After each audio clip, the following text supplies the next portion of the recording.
Hi, everyone. Freedom. Freedom. Freedom. Black Flag Media Studio. This is, I think, our session number 9. Number 9, Number yeah. 9. So we got one more, but one more to for go to to hit 10. the 10. Yeah. Awesome. I guess we got a punch, card for free something. Yeah, maybe. Free, I don't know.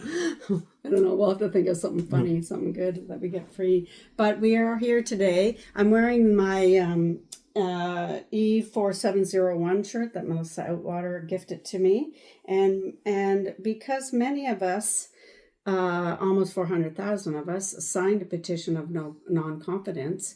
And right on the heels of our getting a response from the government, saying that, the House had full confidence in the Liberal Party and the government of the day, et cetera, and what a great job they're doing. Well, right on the heels of that answer to us, the Conservative Party, as we probably all know, had a motion to ask for a vote. Am I getting this right? Yeah, a motion to ask for a vote of non-confidence, which, of course, got defeated by the Bloc and the NDP and the Green Party.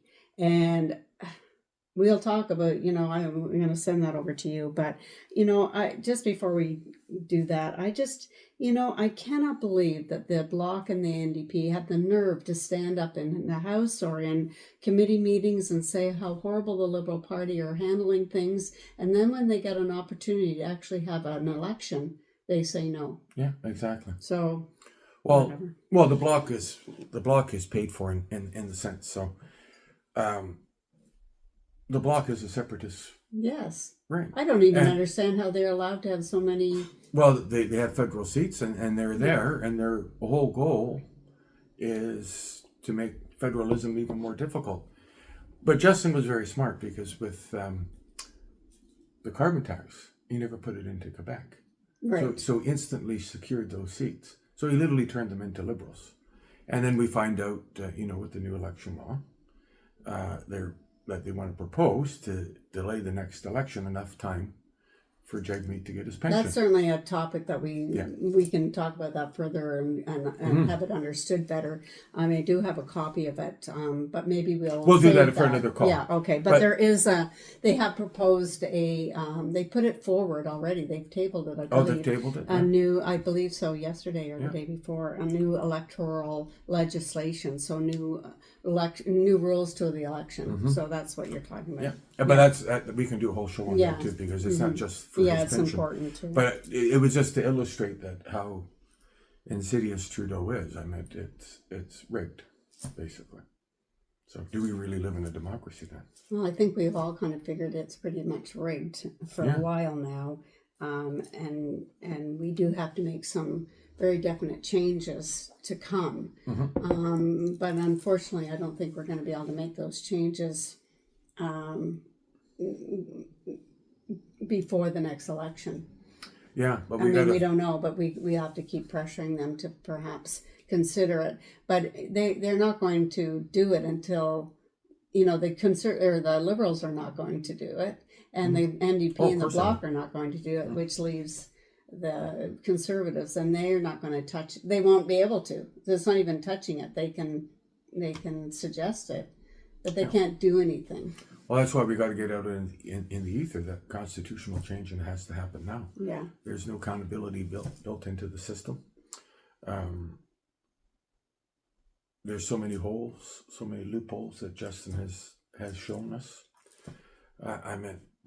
So this is the downside to basically a parliamentary democracy. It's really if it's those 338 seats that are deciding for 40 million of us. Yeah. And growing. Yeah, it's crazy. And that Quebec has such a powerful, they have 32 seats. And, they have more than the NDP. Yeah. They have 32 seats that represent really only one province. Yeah, exactly. And, they certainly are not for, it does not seem that they're for Canada. And yet they have 32 votes that we have to live by. That's got to change somehow. I don't know how, but that's got to change. And I know you've talked about Senate reform and whether they get elected or they're still appointed, whether that stays the same for a while. But really, there's got to be a limit on how long they can stay in those seats. You know, whether it's a 4-year or 2-year or something reasonable. Yeah. But this like lifetime type of thing, you know, they're in there for years gathering dust. This is not right. So that would be certainly one thing I'd be voting for. Oh. They have to have a limited time frame, no matter how they're in there. Yeah, 100%. Yeah. And it's got to be elected. And like I said before, many of these other ones, it's us that owns the government. It's you know, they're supposed to work for us. It's ours. Yeah. They're elected bureaucrats, not rulers. And Right. somehow this has all been twisted that they believe they rule as opposed to govern. We only have a year. I mean, we got to get this out in the ether that all of these people realize and know that they can change the government, right? Yeah, this is what we've been saying for a long time. And we got to get these. It really is up to these us. people. Yeah, it is really up to us. So, which brings us to what happened with and it was a very strategic move by Poilievre. And I if I was in his situation, I would do the same thing too, because he needed to do that vote of non-confidence to identify to everybody else. And so aside from Jagmeet getting his pension, he's got all those MPs that all voted in favor of taxes going up 23%. Yeah. Now and it will bode well, because that's how his MPs are going to debate the Liberal MPs. A lot of things. This goes very deep. So what has to happen now from here is, so we know Alberta and we know Scott Moe, they said they're not going to collect it. Okay, so this is what I mean. This thing here, we've got to. This should inspire the movement now to, like we were just saying before. The movement itself has to be out every day, whether it's one group doing this. But I mean, we literally have to engage all these people out here to say, you know, we're quite a bit of a crisis. So Jagmeet Singh, when he gets up and he criticizes the Liberals, I mean, it's foolishness. Yeah, I mean, it's just for show. Yeah, it really is like a bad joke. It's ridiculous that he even has the gall to do that after continually supporting and propping them up. But we kind of know that Jagmeet's a joke. But like you say, I think the movement itself, that we call it the freedom movement, is that we do have to make ourselves known. We have to get out there, especially now. And I know we all know, many of us know that April 1st is being a date that a lot of the freedom movement are gathering, you know, on bridges, etc.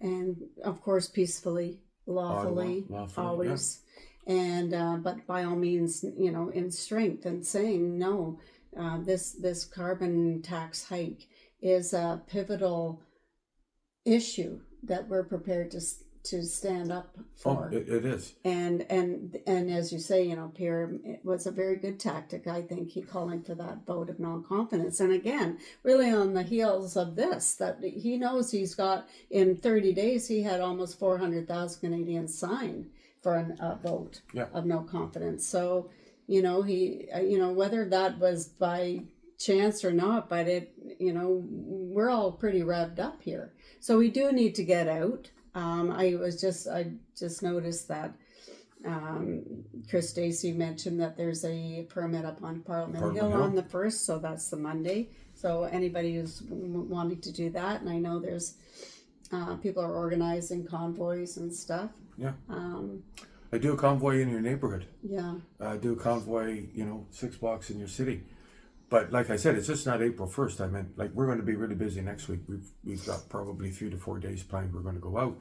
And then after April 1st, we're going to keep doing it again. So we've got to keep the pressure up. We got to keep the pressure up.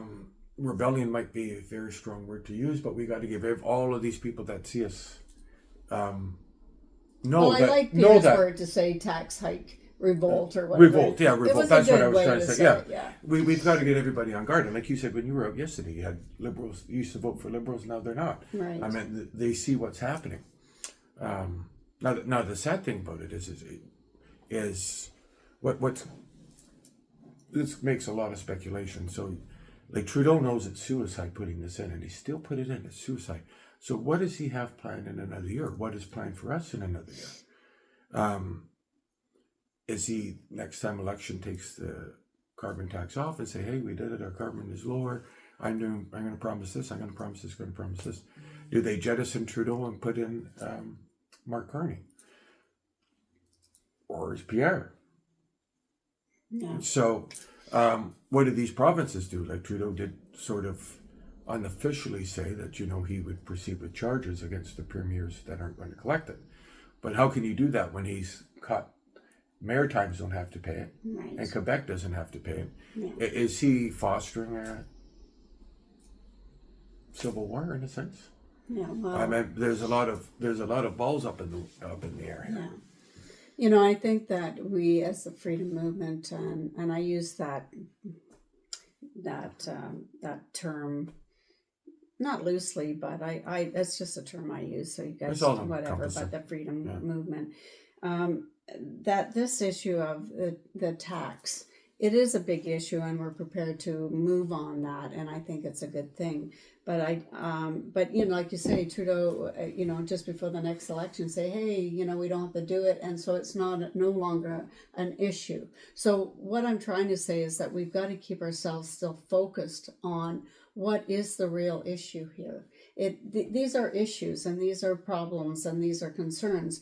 But to me, always the eye on the ball to me is our fundamental rights and freedoms as human beings. 100%. And that's what we have to make sure that we have that, because like I say, Trudeau could come in and say, oh yeah, tax is gone. But meanwhile, they've given C-63, even in its amended form, whatever that might be, has been passed. They could have however many laws that censor us, that lock us down, no more protesting. There's already, I forget what mayor of somewhere has asked for a ban on protesting around certain buildings. Well, as much as that may seem an okay thing, like a ban against protesting from synagogues or church or something. Well, I don't agree with that. I think as a person, you might say, I choose not to do that. I don't think it's right to protest in front of a church or a primary school or something. Then do that. Go by your own right and wrongs. I don't think we should be legislated into, some kind of social behavior. Yeah. I don't believe that at all. But between now and next election, they could throw stuff at us that, like small bans, and okay, you're banned in my city to do this, and you're banned over there to do that. Then there's a complete Canadian law that you're locked up because you had a hate speech violation, etc., etc. That just goes to show you what I was saying before about the arrogance of these people when they get elected. That they don't even know we have a charter. They don't even know we have a Bill of Rights. But they don't have to swear upon that either, especially a mayor. They don't swear upon that. You're not elected to be God, right? But that's their mentality, and I mean, it certainly seems to have been. Maybe it always has been, and I've just been unaware. But certainly does seem to be late in this last while that even throughout the Western world that we're being run now by people that feel a need to be dictators. Yeah. And they want to put their ideology on us. Yeah. So we've got to get out there. We've got to stay on the street. And this issue, this tax issue, is definitely a big issue for us to stand behind. And because there definitely is a big movement, or not just in the freedom movement itself, but around everybody. This hits everybody, right? It does. So, if we get, like, say, we went out yesterday and we had people just stopping us, I agree with you, this tax is ridiculous, and, all this stuff the Liberal Party are putting through and the NDP supporting, and we're getting people talking to us. Yeah, we're getting to people, and the more people we turn, well, will be hopefully the death nail to his propaganda machine. But 2 weeks ago, actually, I posted a letter. And whenever an MP does a letter or anything like that, that's public for the record. So it was by a Liberal MP. And it was to Freeland, and said, we need to discuss, because CMAC, which is the Canadian Housing and Mortgage Corporation, and then another firm, I forget the name of it, they did a study. So we've had consecutively 3 months where bankruptcies doubled. So they went up 50, doubled for 3 months. So they basically said, we need to discuss what's happening here in the economy, because we can't keep having all these foreclosures. So that Liberal MP wrote the letter. 2 other Liberal MPs signed it. A Bloc MP signed it. A Conservative MP signed it, and then. Oh yeah, I saw that. Yeah. And then I think the one Green Party guy signed it. So, and they submitted it. So that goes to Freeland, right? And nothing happened. But all of those ones, with the exception of the Conservative one that signed it, they all voted in favor of the thing. So. Yeah, I don't know. I don't understand. No. It really, I mean, I guess I understand it, but sort of, as far as one's conscience, how I don't understand it, how they can keep doing this. And the other, like this whole rebate thing, they talk about, oh, you're going to get this rebate of $800. This is like their grocery rebate. Where does $800 get you? Like I say, if someone gave me $800, I'm like, hey, thanks, that's great. But $800, especially for a family, is going to go up in a week, 2 weeks of groceries. I mean, but they're all like, yeah, we're so proud that you're going to get this rebate. But we had to pay for it first. And then, I was saying this to when we went into Bill Blair's office and to one of his assistants there. They talk about all this, but nobody actually, even the Conservative side, don't talk about the cost of the bureaucracy to actually have that all happen. They've got to bring that money in and sort that out somehow, figure out who gets what, and send out the checks, and somebody's doing that. So that's costing us money. Well, of course. So, and only 45% of the population is getting the rebate. I mean, he says everybody is not. It's only 45%, because if you're at a certain revenue income level, forget it. You're not going to get back. So even with those people, that he seems to care about, right? He says, oh, I want to bring people up to the middle class. Yeah, sure you do. Why are you destroying the cost of living? So, there's a lot of studies. So basically, with everything going in, the Simon Fraser one's probably the best one to look at. They looked at it with the cost of living, inflation, and everything like that is. So the average household over last year, or even the 5 years beforehand, you're in almost $7,500 more, and in some cases even higher. So they're taking $7,500 from you, and they're giving you $800 back. Yay! This, yeah. So that's the lunacy of it. And well, to me, I always call that psychopathic. It's very psychopathic. I will cause the damage. I'll make a big fuss about it. I'll blame other people, and then I'll take credit for fixing the problem I created. Yeah, that's extremely psychopathic. 100%. And then he gets his typical Marcy Ian and the other backbenching fools all saying, oh no, look what the Conservatives are doing. They're trying to ruin. She's actually a minister. I know. That's right. She's a minister. She's not minister a backbencher. Gender equality. So you're saying that vote of non-confidence, the Liberals were trying to say, oh, well, he's trying to steal your rebate. Yeah. Like, honestly. That's what I say. It's very psychopathic. They don't even have a logical approach to it, which means this is all ideological driven. Yeah. Which means what's going to happen this year? What's the end game? What's going to happen before the election? And unfortunately, because on YouTube, we'll talk about Rumble at some point, because we're going to get into Rumble so that we can talk a little more freely. And who knows, maybe do a live show. Yeah. We'll see what happens. But, they're talking about all of this because of, and I'm afraid to say the word, but, weather reports. I guess we can figure out what that means, right? Mm-hmm. The change of weather. And, this is their means of fighting that. this does not makes absolutely no sense, and I don't necessarily want to get into all that right now because that's another topic, and that we'll maybe talk about on when we're situated in Rumble, so we can actually talk about it freely. But it's absolute nonsense. Oh, Absolute 100%. nonsense. Yeah. And so anyway, I just wanted to throw that topic out there because they're talking about this whole reason for taxing you is so that they can fix the weather problem. Yeah, exactly. Like that just it's not computing in my brain.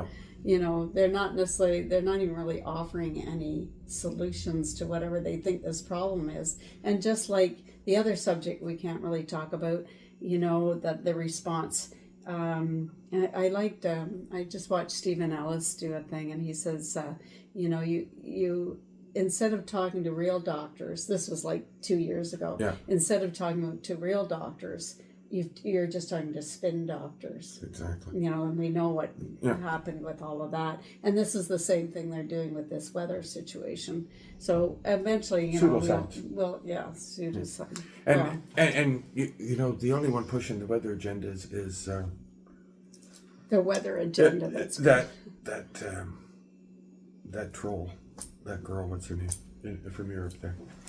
Oh, Thunberg? Yeah, Thunberg. So you got Thunberg, that troll. Oh, Thunberg. You've got That's you've got Gore, insanity. and you've got the other moron in the States. Like We have Gilboa. We have our and own. Gilboa. Yeah, they never offer any peer reviewed study. Like there's never no one with a doctorate is going to put their name on climate change. And Don't use that word. Oh, We just got knocked off. oh, Weather. What did you call it? Weather. Now we'll get a thing. It'll come up. okay. That's okay. I'm sure we can. Cloud manipulation. Yeah, How about that? we'll put a. We'll on your.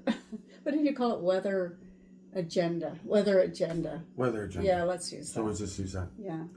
So that's the situation. So Yeah. So that's the topic for certainly a day on Rumble where we can just speak about this freely and bring weather agenda experts, perhaps, say what they're actually saying. Well, it's funny. I'm kind of working on one, Oh, but good. actually, when we moved to Rumble in terms of the health thing that's been happening, Yeah. actually, I've got quite a few people that would be interested Yes. in doing it. One's actually practicing. Doctor says that. Good. Yeah, come on, we'll. Good, cool. We'll I cover think his face, we've but really we'll, got to about it. talk about that more and more freely and talk about the National Citizens Inquiry, Yeah. etc. All of that we've got to bring that, but on YouTube we just can't really do that. It's too restricted and it just knocks you down and you don't get the views and you get a warning and it's bad. But it seems that Rumble is being pretty good and of course Twitter, and so we'll figure something out so we can have 100%. better conversations. But Yep. I am glad that Pierre and the Conservative Party decided to do that tactic, and of course it was a tactic. They knew they weren't going to win that vote for a vote of non-confidence, but like you say, it definitely shows every Canadian where their MPs are saying, yeah, it's okay that you get a 23% tax hike. We're voting for that. Yeah. And it puts them in a position that it gets, well, I wouldn't say position, but I think it might fire people up a bit. We were already kind of fired up, for the April 1st thing, and here sure. we go. So, Well, like how many Eastern Europeans we have in our group, right? Mm-hmm. Right, and they all said what really got Poland and really got Czechoslovakia and Romania is when the economy bottom fell out, right? Yeah. And then all the normies saw what's happened. They lost everything. Okay. So it's a good thing. Maybe we'll get the average This is the person. turning. The average person, when you hit somebody in their pocketbook. Yeah.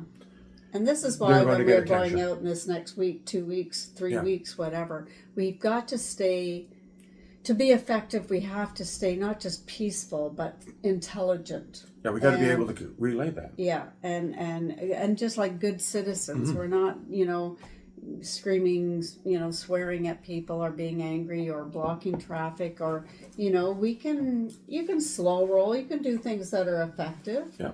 But please just don't do. Just the present conditions and the economy, that's what we focus on. Boom, Yeah, boom, boom, yeah. boom.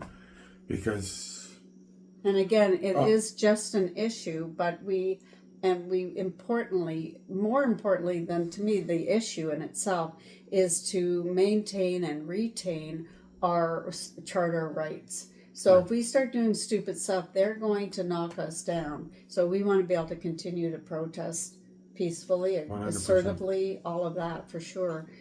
So just please do And- it well. And this time next month, I guarantee you, you'll see people paying more carbon tax for their heating bill than the actual heating bill. And that's going to drive things. That'll be wild. Yeah, that'll be wild. I'm gonna have to find this because somebody sent me I think it's in Ontario, a restaurant that they got their bill from whatever they ordered, their hamburger and whatever, and on the bottom it had their carbon price tax right on the bottom, and then the total. I'm like, wow. Anyway, I'm gonna find that because maybe I can throw it up here, but Yeah, maybe throw it up here, Yeah. but that you're going to see that from businesses, and hopefully they say that because businesses are going to say, "Oh, they're going to feel the brunt of this. Why am I paying so much?" Right? Yeah. And they'll have to say, "Well, really, it's not me." yeah. Hopefully they do that because then people will It'll actually drive see through it the isn't message. just what cost $5 is now costing $8. Well, why? Well, here's the GST and all of that, and here's the carbon tax price. Right? Exactly. Oh, and now we can actually see it.